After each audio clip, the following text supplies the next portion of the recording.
ಮಗುವಿನ ಸುರಕ್ಷಿತ ಅಧ್ಯರ್ಪಣೆ 10988 ಮಕ್ಕಳ ಸಹಾಯವಾಣಿಗೆ ಕರೆ ಮಾಡಿದ್ದಲ್ಲಿ ನೀವು ಇರುವಲ್ಲಿಯೇ ಬಂದು ಮಗುವನ್ನು ವಶಕ್ಕೆ ತೆಗೆದುಕೊಳ್ಳಲಾಗುವುದು.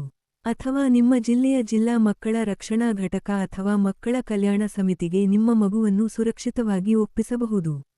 ನಿಮಗಿದು ಗೊತ್ತೇ, ಕಾರಣಾಂತರಗಳಿಂದ ಹೆತ್ತವರಿಗೆ ಬೇಡವಾದ ಮಗುವನ್ನು ಸರ್ಕಾರದ ವಶಕ್ಕೆ ಒಪ್ಪಿಸಬಹುದು.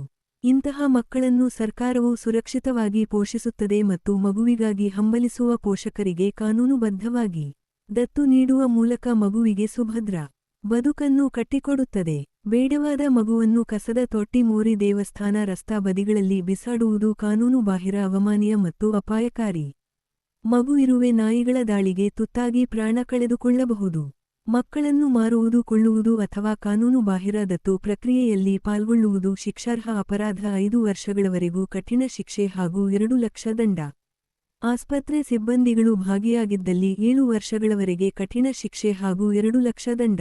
ಗಮನಿಸಿ, ಸರ್ಕಾರದ ವಶಕ್ಕೆ ಮಗುವನ್ನು ಒಪ್ಪಿಸುವ ಮಕ್ಕಳನ್ನು ಸರ್ಕಾರವು ಸುರಕ್ಷಿತವಾಗಿ ಪೋಷಿಸುತ್ತದೆ ಮತ್ತು ಮಗುವಿಗಾಗಿ ಹಂಬಲಿಸುವ ಪೋಷಕರಿಗೆ ಕಾನೂನುಬದ್ಧವಾಗಿ ದತ್ತು ನೀಡುವ ಮೂಲಕ ಮಗುವಿಗೆ ಸುಭದ್ರ ಬದುಕನ್ನು ಕಟ್ಟಿಕೊಡುತ್ತದೆ. ಪೋಷಕರ ವಿವರಗಳನ್ನು ಬಹಿರಂಗಪಡಿಸುವುದಿಲ್ಲ, ಗೌಪ್ಯತೆಯನ್ನು ಕಾಪಾಡಲಾಗುವುದು. ಇಂಥ ಪೋಷಕರ ಮೇಲೆ ಯಾವುದೇ ಕಾನೂನು ಕ್ರಮ ಕೈಗೊಳ್ಳುವುದಿಲ್ಲ.